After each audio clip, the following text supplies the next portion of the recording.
The doors of Harmony 7 station slid open with a soft hiss, and Lieutenant Daewon stepped into the most important room humanity had ever entered. The chamber was massive, built to accommodate beings of all shapes and sizes.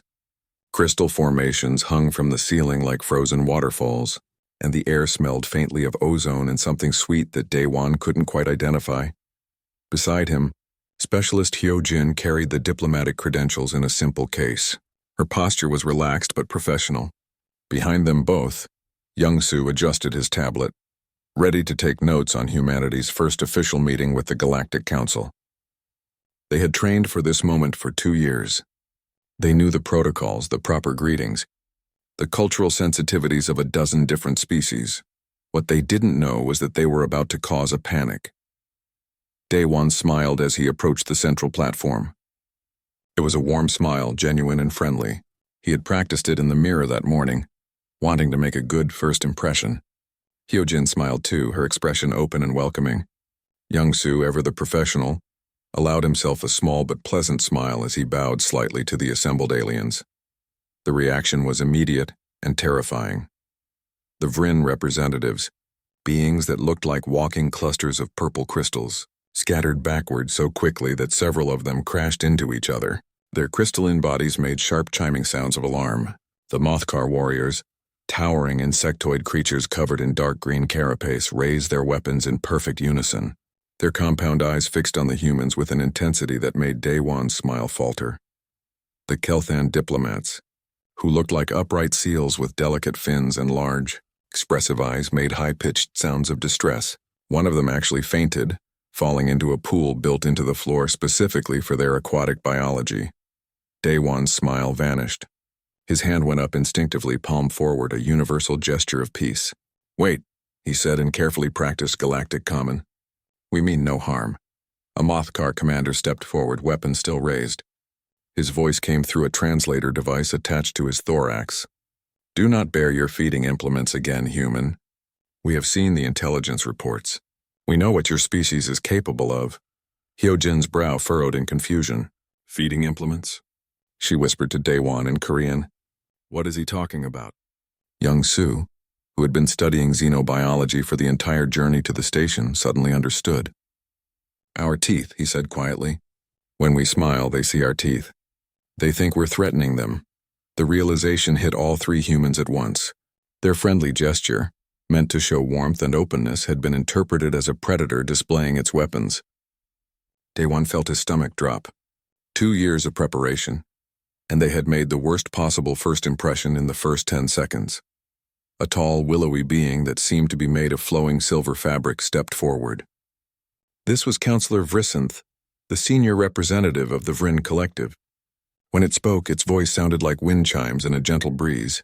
"Humans of Earth," it said slowly, "we acknowledge your arrival. However, given the circumstances, we must request that you remain in your assigned quarters while the Council convenes an emergency session." "Emergency session?" Daewon asked, trying to keep his voice calm. "Counselor, I assure you we come in peace. The smile is a gesture of friendship in our culture, not aggression." "That may be your interpretation," Vrisinth replied, its crystalline form shifting colors from purple to a worried blue.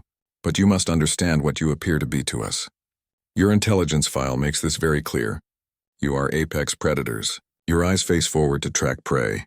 Your endurance allows you to chase targets for days without rest. Your facial display reveals bone-white weapons designed for tearing flesh. And you do all of this while maintaining what you call friendliness." Hyojin opened her mouth to protest, but Young-Soo touched her arm gently. He had seen enough alien body language in his studies to know that arguing now would only make things worse. The Mothcar were already agitated, their antennae twitching with stress signals. The few Kelthan who hadn't fled the room were watching with wide, frightened eyes. "We will comply with your request," Daewon said, his voice formal and diplomatic. "We apologize for any distress we have caused. It was never our intention." "Intentions matter little when instinct screams danger," Vrisinth said, though its tone seemed slightly less hostile. "Please follow the security escort to your quarters. You will be provided with food and amenities. Do not leave those quarters until summoned." "Is this understood?" "Understood," Daewon replied. 6 Mothcar warriors surrounded the 3 humans, weapons held at a careful distance but clearly ready. The walk through the station's corridors was surreal. Aliens of various species pressed themselves against walls as the humans passed. Some whispered in languages the translator couldn't catch. Others simply stared with expressions that ranged from fear to fascination. A small creature, no taller than Daewon's knee, peeked around a corner. It looked almost cute, like a fuzzy blue sphere with big eyes. When it saw Daewon looking at it, the little being squeaked and ran away, leaving a trail of glowing footprints behind it. "This is unbelievable," Hyojin muttered in Korean. "They're treating us like monsters." "Maybe to them we are," Young-soo replied quietly. Their quarters were spacious and well-appointed. The rooms had been designed to accommodate human biology, with proper gravity, atmosphere, and even furniture that looked reasonably familiar. But the door that sealed behind them made a heavy, final sound. They were not guests. They were prisoners, at least for now. Daewon sat down heavily on one of the chairs, rubbing his face with both hands. "Captain Bora is going to want a full report," he said. "How do I even begin to explain this?" Hyojin was already at the communication console, establishing a secure link to their ship in orbit. "Captain," she said when Bora's face appeared on the screen, "we have a situation." As Daewon explained what had happened, he could see Captain Bora's expression shift from concern to understanding, to something that might have been grim amusement. "So they're afraid of our smile," she said. "That's both ridiculous and perfectly logical." "How is that logical, Captain?" Young-soo asked. "Think about it from their perspective," Bora replied. "Most prey species have eyes on the sides of their heads. Predators have forward-facing eyes like ours. Most peaceful species probably don't show their teeth except when eating or fighting. We smile constantly. We show our teeth to our friends, our family, even to strangers we're trying to be polite to. To them, we're walking nightmares that display our weapons casually. So what do? Daewon asked. "We wait," Bora said. "And we hope that the Council is willing to look past their fear long enough to see who we actually are. In the meantime, I'm going to have Dr. Tae-young compile everything we know about predator-prey psychology. If we're going to convince them we're not monsters, we need to understand why they think we are." After the call ended, the three humans sat in silence for a long moment. Finally, Hyojin spoke. "You know what's really strange? They're right about us. We are predators. Our ancestors did hunt with nothing but persistence and sharp sticks. We did drive megafauna to extinction. We are dangerous. But we're also kind," Young-soo said softly. "We're also compassionate and curious and capable of love. That has to count for something." Daewon looked out the window at the stars beyond. Somewhere out there, a council of aliens was deciding humanity's fate based on fear and incomplete information. He thought about his daughter back on Earth, only 8 years old, with a smile that could light up a room. Would these aliens see her and think monster too? "It has to count for something," he agreed. "It has to." Outside their quarters, 2 Mothcar guards stood watch, their weapons ready, their instincts screaming danger.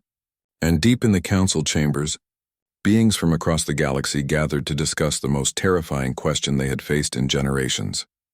What do you do when the monster you feared most arrives at your door wearing a friendly smile?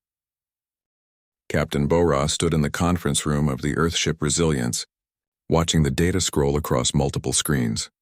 Dr. Tae-young, the ship's xenobiologist, stood beside her with an expression that mixed fascination with concern. Around the table sat the senior officers, including intelligence specialist Ji-woo, who had just finished presenting her findings. "Let me make sure I understand this correctly," Bora said, her voice carefully neutral. "The Galactic Council has a file on humanity that's over 3,000 pages long, and most of it reads like a horror story?" Ji-woo nodded, her fingers dancing across her tablet to bring up specific sections. "I managed to intercept some of their secure communications. They've been watching us for decades, Captain. They know everything. Our biology, our history, our evolution, and every single fact they know makes them more afraid." "Show me," Bora commanded. Ji-woo pulled up the first document. "They start with our eyes. Forward-facing binocular vision. They note that this is almost exclusively a predator trait. Species that need to judge distance to catch prey have eyes like ours. Prey species have eyes on the sides of their heads to watch for danger from all directions." Tae-young leaned forward, reading the alien analysis. "They're not wrong about the biology," he said, "but they're missing the context. Yes, our ancestors were hunters, but we were also hunted. We developed complex social structures specifically because we were vulnerable.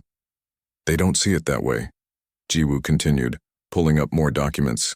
Look at this section on human endurance. They've calculated that a healthy human can run for hours without stopping. They found records of something called persistence hunting, where our ancestors would literally chase prey until the animal collapsed from exhaustion. One of the junior officers, a young woman named Sunhee who worked in engineering, spoke up. My grandfather used to run marathons. He always said humans were built for distance, not speed. Is that really so scary? To them it is, Jiwoo replied.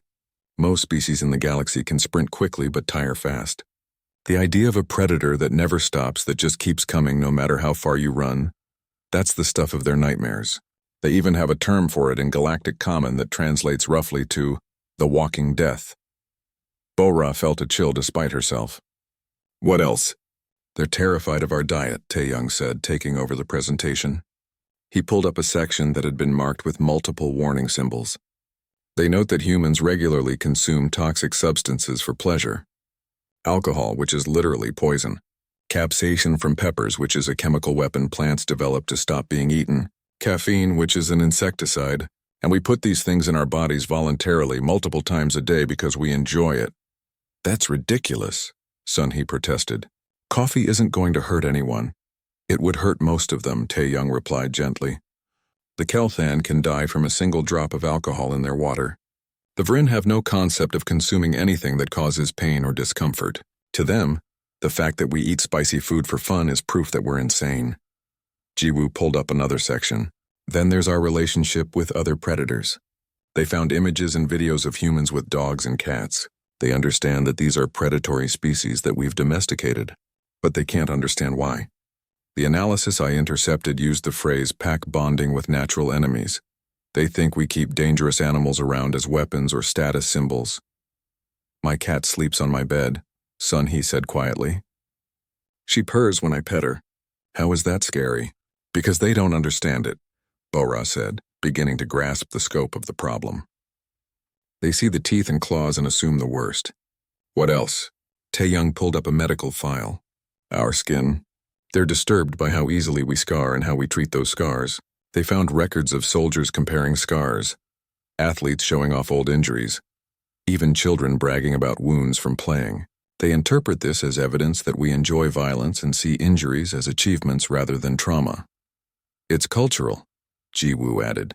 A scar can tell a story. It's proof you survived something. But to them, it looks like we're celebrating damage to our bodies. Bora sat down, processing all of this information. Is there anything in this file that doesn't make us look like monsters? Jiwoo hesitated. There's a section on human art and music. Some of the analysts found it confusing, beautiful but confusing. They don't understand why a predator species would create such emotional and complex culture. Show me, Bora said. The screen changed to show excerpts from various human cultural works, music from different eras and cultures, paintings and sculptures, poetry and literature. The alien commentary was visible in the margins. This is from a Kelthan cultural analyst, Jiwoo said, pointing to one note. It says, the humans create art that expresses pain, loss, longing, hope, and love with equal intensity. This is inconsistent with predator psychology. Predators should be focused on survival and dominance. The emotional depth of human culture suggests something we do not understand. Taeyong smiled slightly. At least one of them is asking the right questions. A communication alert interrupted them. Sunhee checked her station. Captain, I'm receiving a message through the station's maintenance network. It's informal, not official channels. From who? Bora asked. A Kelthan named Pelmaris. They work in the station's water recycling systems. They're asking... Sunhee paused, reading the message again. They're asking if humans really keep predators as friends. Bora and Taeyong exchanged glances. Answer them, Bora said. Honestly. Sunhee typed a response, her fingers hesitant on the keys. I'm telling them about my cat, about how she was a stray I found injured, and how I took her to a veterinarian and nursed her back to health, about how she's part of my family now. Several minutes passed. Then a response came through. Sunhee read it aloud. Pelmaris says you saved a predator, why? It could have hurt you. I'm not sure how to answer that.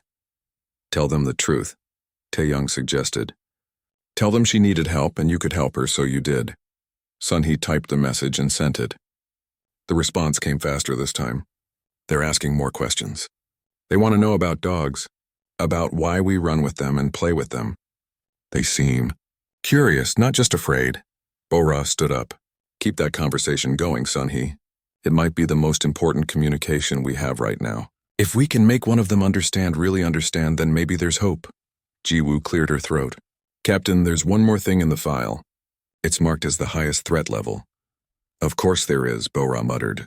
Let's hear it. It's about human warfare, Jiwoo said quietly. They've analyzed our entire military history. Every war, every conflict, every battle. And what terrifies them most isn't our weapons or our tactics. It's our persistence. They found records of sieges that lasted years. Battles where humans fought in conditions that would kill most species. Soldiers who continued fighting with injuries that should have been fatal. They cite something called the human spirit, but they interpret it as an inability to recognize when we're beaten. The section concludes, Jiwoo continued, her voice softer now, that humans are the most dangerous species they've ever encountered, not because of our technology or our strength, but because we refuse to give up, ever, on anything. They call it survival instinct taken to an irrational extreme. The room fell silent. Finally, Tae-young spoke. They're looking at all the data, but they're interpreting it through the lens of fear. Yes, we're persistent. Yes, we're resilient. Yes, we evolved as hunters, but we're also the species that sends rescue missions into danger. That writes poetry about sadness. That keeps pets for companionship. That smiles to show friendliness even though it scares them. They see the monster, Bora said slowly, but they're missing the human. So how do we show them? Sunhee asked. Bora looked at the screens full of data, at the analysis that painted humanity as something terrible and unstoppable. Then she looked at her crew, good people who were scared and confused but still trying to do the right thing. We do what humans do best, she said. We don't give up. We keep trying. We show them through our actions who we really are. And we hope that's enough. Her communicator beeped. It was Daewon from the station. Captain, the council wants to meet with us again tomorrow. They have questions. That's good news, Bora replied. Maybe, Daewon said. Or maybe they're just trying to figure out how to politely tell us to go away and never come back. Bora smiled even though no one could see it. Then we'll convince them otherwise. Bora out. She turned to her crew. Get some rest. Tomorrow humanity makes its case, and we're going to make it well. The alarm started as a low whine that quickly became a shriek. Security Officer Min Seo was instantly awake, her training kicking in before her mind had fully processed what was happening. She grabbed her emergency suit and had it halfway on before the station's automated voice began speaking in Galactic Common. Catastrophic decompression in Sector 9. All personnel evacuate immediately. Emergency bulkheads failing. Repeat, emergency bulkheads failing. Min Seo's quarters were in Sector 7, close enough to be concerning, but not in immediate danger. She pulled up the station schematic on her wrist display and felt her blood run cold. Sector 9 housed the secondary council chambers. According to the schedule she had memorized, 17 representatives from various species were meeting there right now. She was pulling on her boots when her door chimed. Medic Chang Min and pilot Hyun Woo stood outside, already suited up. You heard it too, Chang Min said. It wasn't a question. Sector 9, Min Seo replied. There are people trapped in there. We're confined to quarters, Hyun Woo pointed out, but he was already checking his suit seals. Captain Bora ordered us to stay put unless called. Min Seo finished sealing her suit and looked at both of them. I'm going. You can stay here if you want, Chang Min snorted. Right. Like I'm going to let you run into a disaster zone without medical support. Someone has to keep you both alive, Hyun Woo added with a grim smile. They moved quickly through the corridors. Other aliens were fleeing in the opposite direction, away from Sector 9. A Vrin cluster nearly ran into them, its crystalline form flickering with panic colors. Humans, why do you go toward the danger? It chimed in distress. Because someone needs help, Min Seo replied, not slowing down. The Mothcar guards who were supposed to be watching the human quarters saw them coming. The lead guard raised his weapon. Halt. You are ordered to remain in your quarters. People are dying, Min Seo said flatly. You can shoot me or you can help me. Choose fast. The guard's antennae twitched with uncertainty. His companions spoke in their clicking language too fast for the translator to catch. Finally, the lead guard lowered his weapon. You will get yourselves killed. These corridors are unstable. Probably, Minseo agreed. Are you coming or not? The guards didn't follow, but they didn't try to stop them either. The damage was worse than the alerts had suggested. A maintenance accident had caused a cascade failure in the station's structural supports. Metal beams had collapsed, creating a twisted maze of debris. Atmosphere was venting through multiple breaches, creating wind strong enough to pull a person toward the void. Emergency force fields flickered on and off, struggling to contain the damage. Hyunwoo pulled up a three-dimensional map on his display. The council chamber is 300 meters ahead. We need to go through 2 compromised sections to reach it. Then let's move, Minseo said. The first section was difficult but manageable. The gravity was fluctuating, making every step uncertain. Changmin had to crawl through a gap, barely wide enough for his shoulders. Minseo watched the structural supports above them, looking for signs of imminent collapse. Everything creaked and groaned like a living thing in pain. They found the first survivor in the second section. A young Kelthan, probably a junior aide, was trapped under a fallen beam. Their suit was punctured and they were struggling to breathe the thin atmosphere. Changmin was beside them in seconds. Hold still, he said in Galactic Common. I've got you. The Kelthan's large eyes went wide with terror when they saw Changmin's face. The human smiled, trying to be reassuring, but the Kelthan whimpered in fear. I know, Changmin said softly, working quickly to assess the injuries. I know I look scary to you, but I'm a medic. I'm here to help. What's your name? Pelmaris, the Kelthan managed to whisper. Pelmaris? Minseo repeated, recognizing the name. You've been talking to Sunhee. She's worried about you. The mention of Sunhee seemed to calm Pelmaris slightly. The human with the predator pet? That's her, Changmin confirmed. He was applying a seal to the suit puncture, his hand steady despite the shaking floor beneath them. She's going to want to hear that you're okay, so let's make sure you are. This beam is pinning your lower body. It's going to hurt when we lift it. I need you to stay conscious. Can you do that for me? Pelmaris nodded weakly. Minseo and Hyunwoo positioned themselves at the beam. On 3, Minseo said. 1, 2, 3, they lifted. The beam was heavy, heavier than it should have been in the low gravity. Minseo felt her muscles strain, felt the burn in her shoulders and back. Beside her, Hyunwoo grunted with effort. But they held it. Changmin pulled Pelmaris free, his movements quick but gentle. Got them. Set it down. They lowered the beam carefully. Changmin was already injecting Pelmaris with something from his medical kit. Painkiller and a coagulant. You're going to be fine. Can you move? Pelmaris tried to stand and nearly collapsed. Hyunwoo caught them easily, lifting the Kelthan like they weighed nothing. I've got you. Just hold on. They continued forward, Hyunwoo carrying Pelmaris, Changmin leading with his medical scanner active, Minseo bringing up the rear and watching for dangers. The station shuddered around them. A force field failed nearby, and the sudden rush of escaping air nearly pulled them off their feet. The entrance to the council chamber was blocked by debris. Minseo examined the twisted metal, running her hands over the surface. Hyunwoo watched her with surprise. What are you doing? Feeling for weak points, Minseo replied, her fingers exploring every gap and seam. There, this section is already stressed. If we apply force here and here, it should bend enough to create an opening. Should? Hyunwoo asked. Should, Minseo confirmed. They worked together, using a piece of debris as a lever.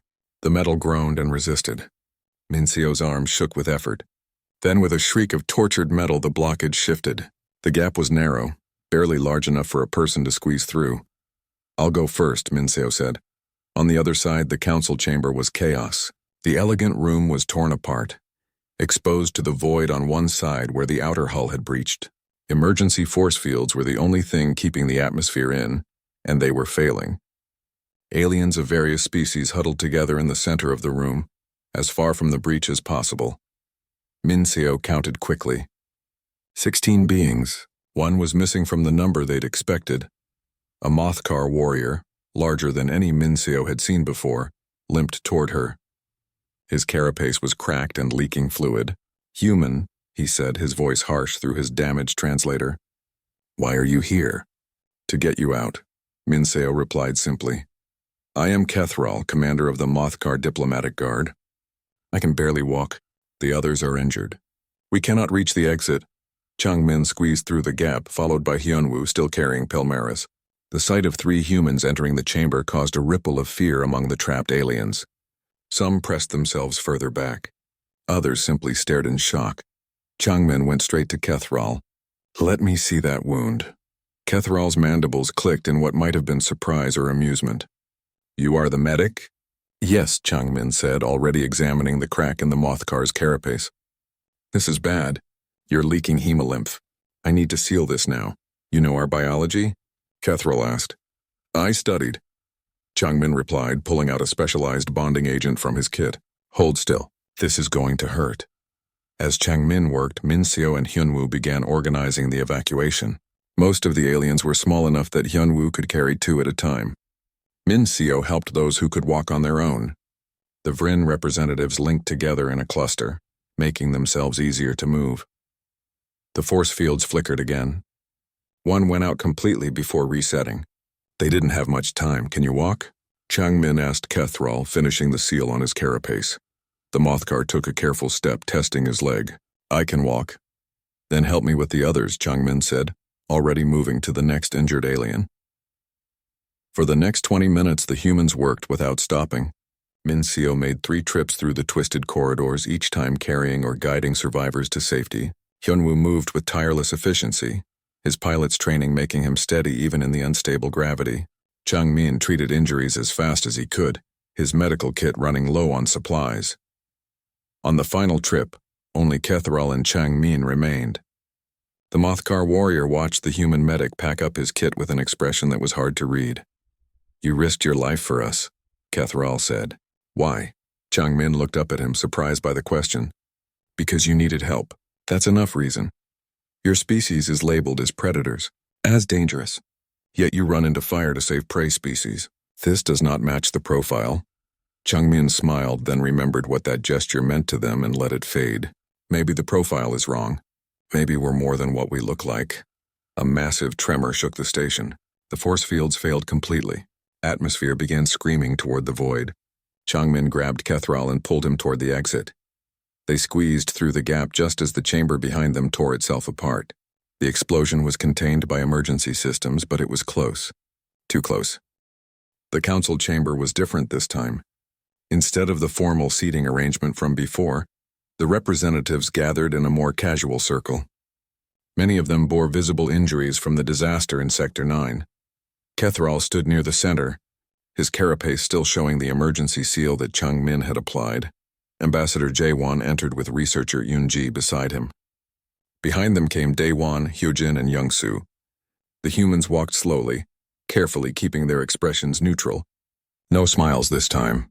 They had learned that lesson. Counselor Vrisanth's crystalline form had shifted from blue to a cautious purple. "Humans of Earth," it began, its voice like distant chimes. "The Council has requested this meeting to address what happened in Sector 9. Jaewon bowed slightly. "We apologize that our team acted without authorization. However, we do not apologize for saving lives." A murmur ran through the assembled aliens. A small furry being with 6 legs spoke up. "You violated quarantine. You ignored direct orders. By all protocols, you should be expelled from this station." "And yet," Kethral interrupted, his damaged translator making his voice sound even harsher, "I stand here alive because of that violation, as do 16 others. I have requested this session not to condemn the humans, but to speak on their behalf." Vrisanth's color shifted to something that might have been surprise.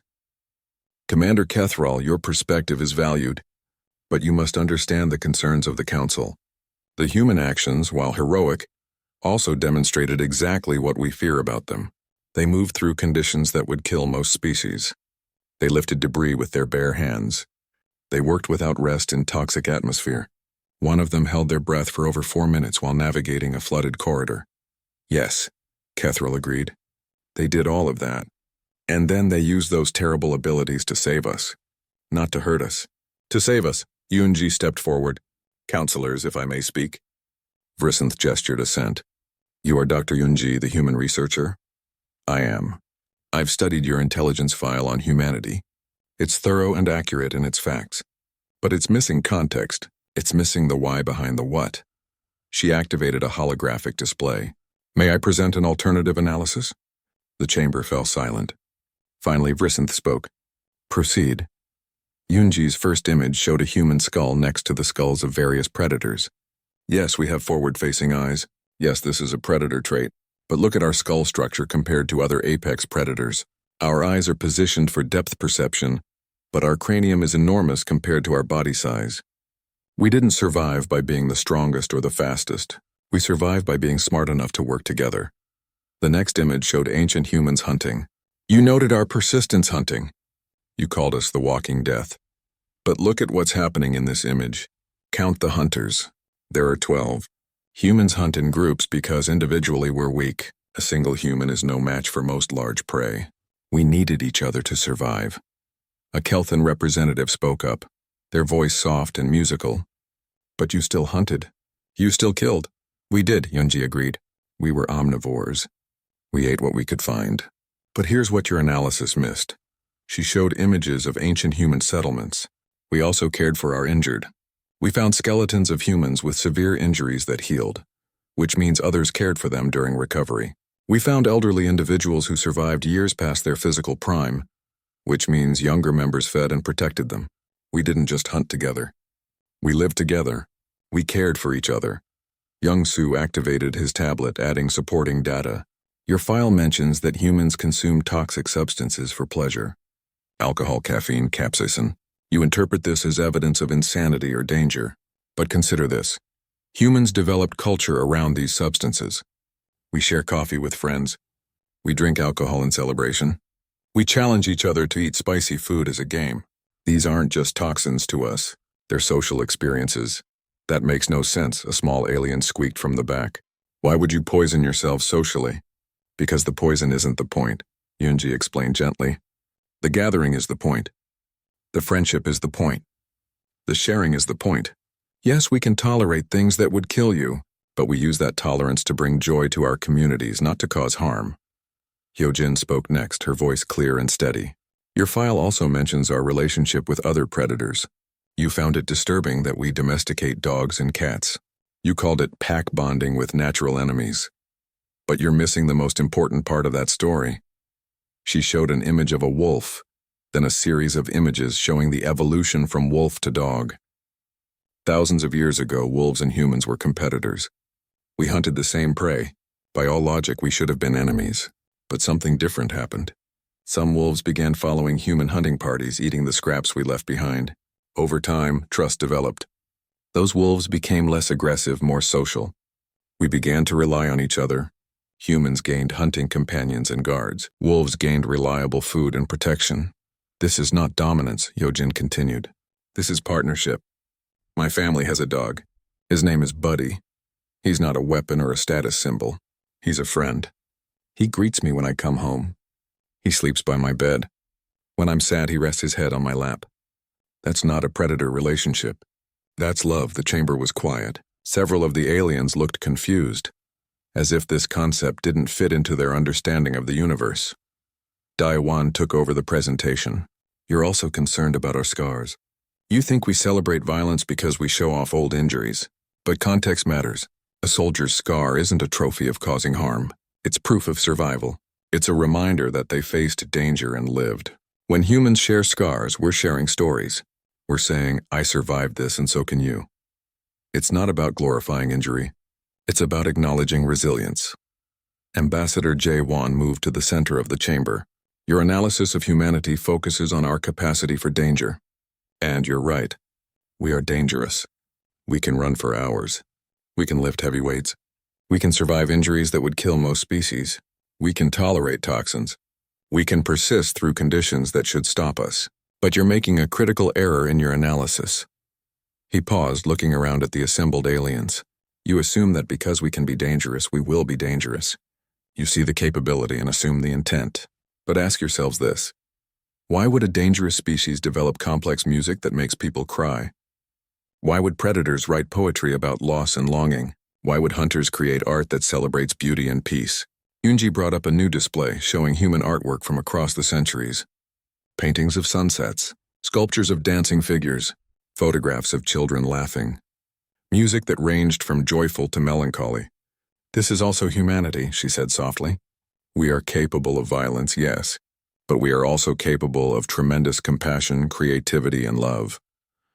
We didn't come to your galaxy to conquer, J1 said. We came to learn, to meet new people, to share what we know and discover what we don't. Yes, we smiled at you, and yes, that scared you. But do you know why humans smile? The chamber was silent. We smile because we're happy, J1 continued. Because we're grateful. Because we want to show that we mean no harm. Every gesture you interpreted as threat display was actually us trying to show friendship. We bare our teeth not to frighten you, but to show you we're happy you exist. Pelmaris spoke up from where they sat, their injuries still bandaged. The human called Sunhee told me about her cat. She found it injured and alone. She took it to a doctor and paid for its healing. She gave it a home and a name and love. When I asked why she saved a predator, she said, because she needed help. That's all. Not because she wanted a weapon. Not because she wanted to show dominance. Because another living being needed help. Commander Kethral, Vrisanth said, turning to the Mothkar warrior. You have fought in many battles. You have faced many dangers. When you looked into the eyes of the human medic, what did you see? Kethral was quiet for a long moment. I saw determination, he said finally. I saw focus. I saw the eyes of a predator, yes. But that predator had chosen to hunt death itself to pull me back from it. The human called Changmin looked at my injuries the way a hunter looks at prey, but he was hunting my pain, not me. He was stalking my death, trying to chase it away. He used his predator instincts to heal, not to harm. 3 humans violated protocols to save 17 aliens, Kethral continued. They risked their lives for beings they had never met, for beings who feared them, for beings who had labeled them as monsters. They had every reason to stay safe in their quarters. But they didn't, because that's not who humans are. Young-Su pulled up one final image. It showed a human child, no more than 5 years old, gently holding a butterfly that had landed on their finger. The child's face showed pure wonder and delight. This is my daughter, he said quietly. Her name is Hana. When she sees a bug, she doesn't step on it. She watches it with fascination. When she sees someone crying, even a stranger, she offers them a flower. She's learning to be strong, yes, but she's also learning to be kind, because that's what we teach our children, not just how to survive, but how to care. The voting chamber was the largest room on Harmony 7 Station. Every member species of the Galactic Council had sent representatives, and the space was filled with beings of every imaginable shape, size, and color. The humans stood together in a designated area, watching as the council prepared to decide their fate. Captain Bo-Ra stood beside Ambassador Jae-Won. Behind them were Min-Seo, Changmin, Hyunwoo, Daewon, Hyojin, Young-Su, Sunhee, Dr. Taeyoung, and Jiwoo. Every human who had made the journey to the stars was present for this moment. However this goes, Bo-Ra whispered, I'm proud of all of you. The chamber fell silent as Councillor Vrisanth took the central platform. Its crystalline form had shifted to a neutral silver color. The council has debated for many cycles. We have reviewed the evidence. We have heard testimony. We have examined our fears and our hopes. Now we must choose. The question before us is simple. Shall humanity be granted membership in the Galactic Council? Theismora, the ancient elder, spoke next. Its voice carried through the chamber without need for amplification. Before we vote, I wish to speak. I have lived longer than any being here. I have seen the patterns of history repeat across the ages. And I tell you now, we stand at a crossroads not just for humanity, but for all of us. The chamber was absolutely still. Even the Vrin, who constantly shifted and moved, held themselves motionless. For 10,000 cycles, Theismora continued, we have bred caution into our species. After the Great Wars, after the collapse, after countless tragedies, we learned to avoid risk. We eliminated aggression from our genetics. We taught our children that safety was the highest virtue. We built a galaxy where nothing truly terrible could happen. And in doing so, we also built a galaxy where nothing truly wonderful could happen either. A murmur ran through the assembled beings. This was not what anyone had expected the elder to say. We have become comfortable, Theismora said, stagnant. We no longer explore as we once did. We no longer create as boldly. We no longer dream as widely. We have chosen safety over growth, comfort over challenge. And while we have avoided many tragedies, we have also avoided many triumphs. The humans terrify us, the elder continued. This is undeniable. They are apex predators who smile while showing their teeth. They are endurance hunters who never stop pursuing their goals. They are dangerous in ways we have spent millennia trying to breed out of ourselves. But consider what else they are. Theismora gestured to the human delegation. They are the species that looked at the void of space and chose to explore it. They are the beings who faced extinction multiple times and refused to surrender. They are the people who saved 17 council members without thought for their own safety. They are the culture that creates beauty in the midst of chaos. They are in every way what we have forgotten how to be, alive. Pelmaris, still recovering from their injuries, spoke up from the Kelthan delegation. The human Sunhee told me about her cat. I asked her why humans bond with predators. She said something I have been thinking about ever since. She said, because being safe all the time means you never really live. Sometimes you have to take a risk to find something beautiful. I didn't understand it then, but after being saved by humans who risked their lives for me, I think I do now. Kethrol stood, his repaired carapace gleaming under the chamber lights. The Mothkar have a saying, the warrior who has never feared has never truly fought. Humanity has known fear. They have known loss. They have known pain and suffering that would break most species, and yet they chose kindness. That is not weakness. That is the strongest thing I have ever witnessed. A Vryn representative spoke, its form flickering between colors. But what if we are wrong? What if we let them in and they become the monsters we fear? What if their aggression, their persistence, their dangerous nature overwhelms us? Then we will have failed them, Theismora replied. Not the other way around. The humans did not evolve their dangerous traits in isolation. They evolved them alongside compassion, creativity, and love. If we accept them into our community and they become monsters, it will be because we taught them that only the monstrous parts of themselves had value. It will be because we treated them with fear and suspicion until they had no choice but to become what we expected. Ambassador Jaywon stepped forward. May I speak? Frisanth gestured assent. I won't lie to you, Jaywon said. Humanity has darkness in its past. We have fought terrible wars. We have caused extinctions. We have harmed our own planet and each other. We are not perfect. We are not innocent. But we are trying. Every day we choose to be better than we were yesterday. Every generation we teach our children to care more widely, to think more deeply, to love more freely. We stumble, we fail, but we keep trying. He looked around the chamber at all the different species. You've spent this time deciding if we're safe enough to join you. But maybe the question should be different. Maybe you should ask, are you brave enough to accept us? Are you willing to take the risk that comes with growth? Are you ready to face the challenge of teaching dangerous beings to be part of something beautiful? Because that's what we're offering. Not safety, not comfort, but the chance to build something together that neither humans nor aliens could build alone. Youngsu added, My daughter Hana asked me before I left Earth, Daddy, what if the aliens don't like us? I told her that some of them might not at first, but that we would show them who we really are and hope that's enough. She said, what if it's not enough? I told her, then we keep trying until it is. Sunhee was holding her tablet showing a live image. Pelmaris has been teaching me about Kelthan poetry. It's beautiful, completely different from human poetry, but it makes me feel the same things. That's what this could be. All of us, sharing what makes us unique, learning from each other, becoming something new together. Dr. Tae-young spoke up. From a scientific perspective, diversity is strength. Species that only breed with similar types become vulnerable to disease and environmental change.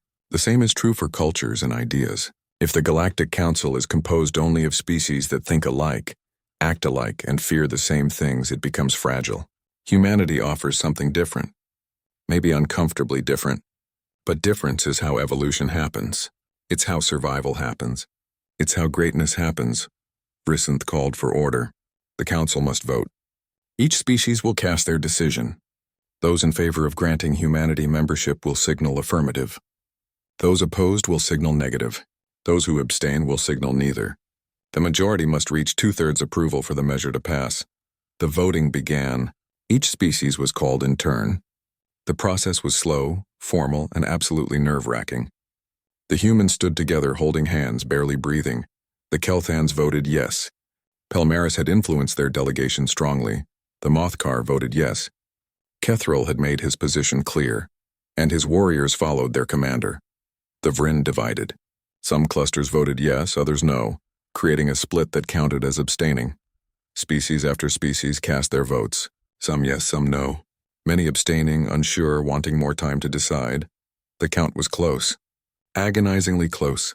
Finally, Thysemora spoke. The elder species reserves the right to speak last. I cast my vote, yes. Humanity has shown us something we desperately needed to see. They have shown us that it is possible to be dangerous and good, that it is possible to have teeth and use them only to smile, that it is possible to be predators who protect instead of prey. I vote yes not just for humanity but for all of us, because we need to remember how to be brave. Frisanth announced the final count. By a margin of 68% approval, humanity is granted provisional membership in the Galactic Council. The humans didn't cheer. They didn't celebrate loudly. Instead, they simply held each other, some of them crying quietly with relief and joy. Provisional? Bora asked. You will have 10 cycles to prove yourselves, Frisanth explained, to show that our faith in you is justified. After that period, full membership will be granted or denied based on your actions. That's fair, J1 said. That's more than fair. Over the next few days, something remarkable happened on Harmony 7 Station. The humans were no longer confined to quarters. They were free to move about, to interact with other species. And slowly, carefully, some of the aliens began to approach them. A young Vryn asked Daewon to explain human music. He played them a symphony and watched as the crystalline being vibrated in harmony with the sound, its form displaying colors of joy. A group of Kelthan children asked Minseo to show them human games. She taught them hopscotch, and they laughed, a sound like water over stones, as they jumped through the pattern. Changmin found himself teaching an impromptu first aid class to aliens curious about human medical knowledge. They were surprised to learn how much human medicine was about comfort and reassurance, not just treatment. Sunhee and Pelmaris had lunch together, sharing food from their respective cultures. The Kelthan tried chocolate for the first time and declared it fascinating and confusing, which made Sunhee laugh. Hyunwoo showed a group of young Mothkar how to play a human strategy game. They beat him soundly and everyone had a good time. The breakthrough moment came 3 days after the vote. Minseo was